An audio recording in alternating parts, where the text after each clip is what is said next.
সাহেব, বলছিলাম যে এই নিয়ে আমার মেয়ের চারবার বিচার হচ্ছে। আজকে এই নিয়ে 5 বারে পড়েছে। আজকে কোনো বিয়ে চাই, না হলে আমার মেয়ের ডিভোর্স চাই। আচ্ছা বাবু, আমি অতিথি মানে তোমার সব ঠিক সমাধান করে দিয়ে যাবো। আর জামাই, তোমার কি প্রবলেম বাবু? এই বাংলা সংসার আমি করবো না। কেন জামাই, তোমার কি প্রবলেম হয়েছে? এত ঝামেলা করে তোমার মেয়ে, কি বলবো। একটা প্রশ্ন করলে প্রশ্নের উত্তরও দিতে পারে না। প্রধান সাহেব, এ উল্টো পাল্টা প্রশ্ন করে। কি এমন প্রশ্ন করো যে উত্তর দিতে পারো না?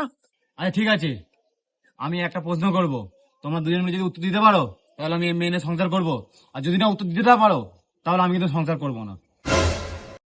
আরে ও কি প্রশ্ন করবে করুক না, আমরা তো দুজনে আছি, দুজন মিলে ঠিক প্রশ্নের উত্তর দিয়ে দেবো। ওর তো একটা মাথা, আমাদের দুজনের দুটো মাথা, দুজন মিলে উত্তর দিয়ে দেবো। ও কি প্রশ্ন করবে করুক। হ্যাঁ বাবু, বলো তোমার কি প্রশ্ন আছে? আচ্ছা ঠিক আছে, দাঁড়াও আমি আসছি। लेकिन एक सेकंड।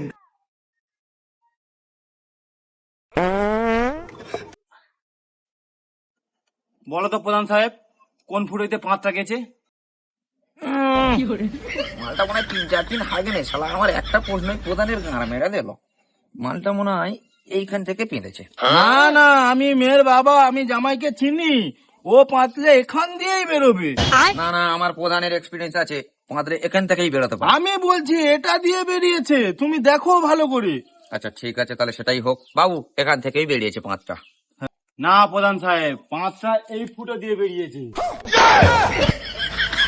পালের প্রশ্নের উত্তর প্রধান